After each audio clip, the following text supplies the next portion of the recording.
Hey everybody, thought I would make a video today. I was reading some articles that just came out on some websites that I like, and I found an article that just came out on ancientorigins.net that I really liked, and it kind of goes over some sites that I've gone over in previous videos, and it's about large megalithic stones that are in quarries that didn't quite make it to the temple sites.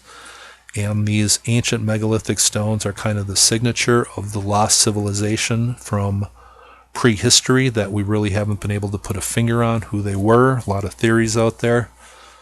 But we are in an incredibly smart, sophisticated societies in some aspect.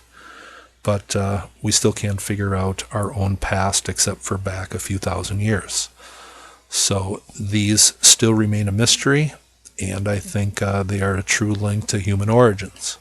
But anyway, this is written by Hugh Newman, and I like a lot of Hugh's interviews, and I'll try to leave a link or two below, but this says this: Forgotten Stones, Secrets of the Megalithic Quarries.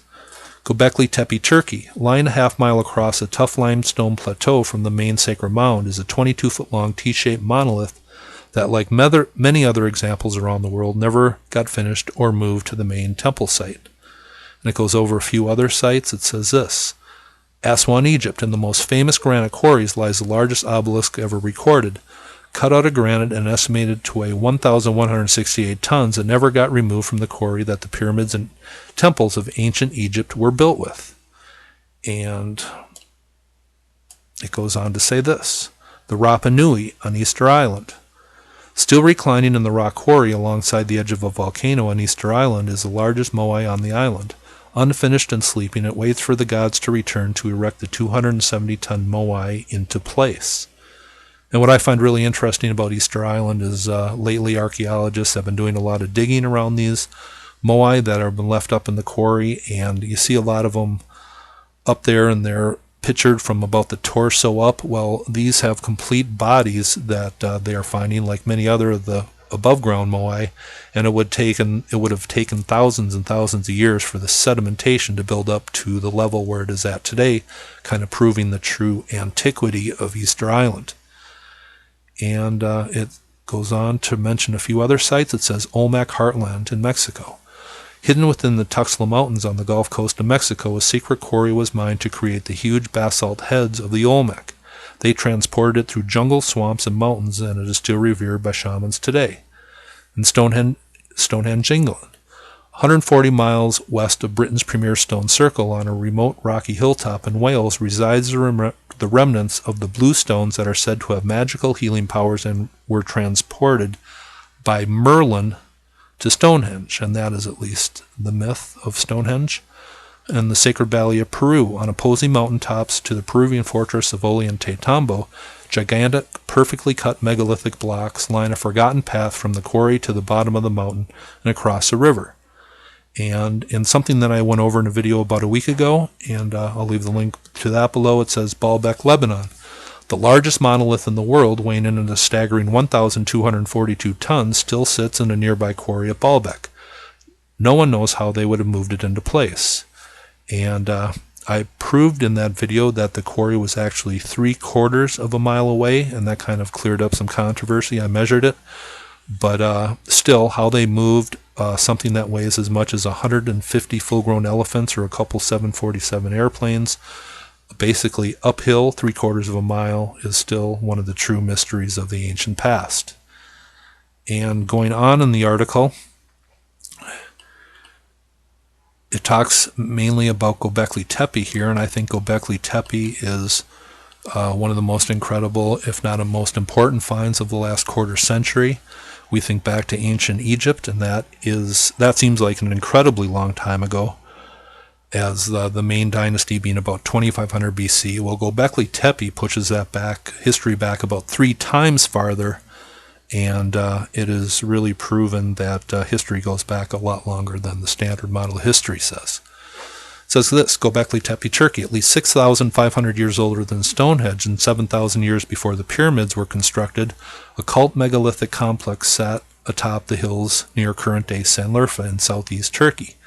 Göbekli Tepe was flourishing at an astonishing 12 to 14,000 years ago, And today, the preserved remains still exhibits high degrees of sophistication and megalithic engineering skill, but not all the monoliths made it to the main site.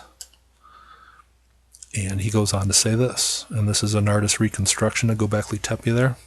It says, in a nearby limestone lies a forgotten 22-foot shaped pillar, which is several feet taller than anything yet discovered at the site. Firstly, it may be true when the builders quarried them, they make them slightly larger than necessary, as they would have had to carve them down accurately and slowly review the beautiful relief carvings that have been found here. An unfinished monolith rests on a slight slope about a half a mile from the main mound.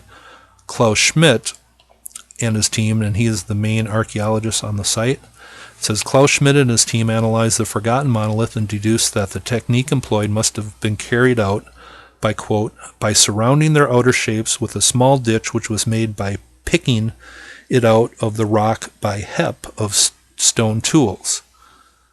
And it says by a second step, then the desired object was taken out of the rocky ground, no easy task, but one which required planning, strength, skills, and considerable amount of manpower. Then, of course, they had to lift, transport, and erect the pillars, which ranged from a few tons to around 40 tons. In the stone quarry, or in the pillar in the quarry, estimated to be at least 50 tons. Not bad for a pre-agricultural group of hunter-gatherers. And that is a true mystery of, we have no evidence of any civilization from 12,000 years ago that would have been capable of this sort of construction. But we have to put our finger on somebody here who did this. It says, Andrew Collins, author of Göbekli Tepe, Genesis of the Gods, joined myself in a group of megalithomaniacs to examine the unfinished monolith in June of 2014. From eye level, it's hard to make out, but when you climb up top, you see the rough outline of the T and evidence of tool marks. The thickness of it exceeds anything that exists at the main site, so they could have got at least two T-shaped pillars out of this. The size of it suggests they were from the earliest phase that Klaus Schmidt mentioned, could be much older than even up to 14,000 years old. And here is just a few more of those unquarried T-shaped pillars that were supposed to be used or intended to be used at Göbekli Tepe.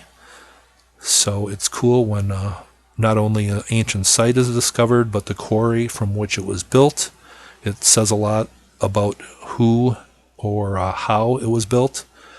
It says, when looking at the rough limestone rock around these monoliths and knowing that only tools they are known to have were obsidian, pebbles, and other rocks, it is remarkable that such intricate stonework could have emerged there in such an advanced site.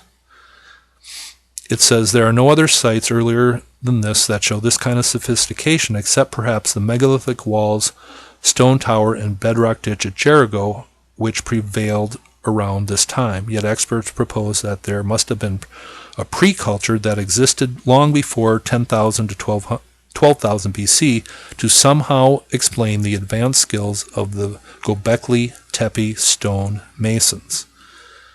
And that's pretty much the article, and I will leave the link below, but this is just about Göbekli Tepe and other sites where these ancient rocks were somehow quarried, lifted, transported, and put into place, and a few of them got left behind. And it just is more evidence of who built it and another little piece to the puzzle. Once again, Göbekli Tepe, I think, one of the most important finds of the last quarter century, which pushed history back 3 times as far as was previously explained by the standard model of history. So, hope you thought this was interesting. Have a nice day.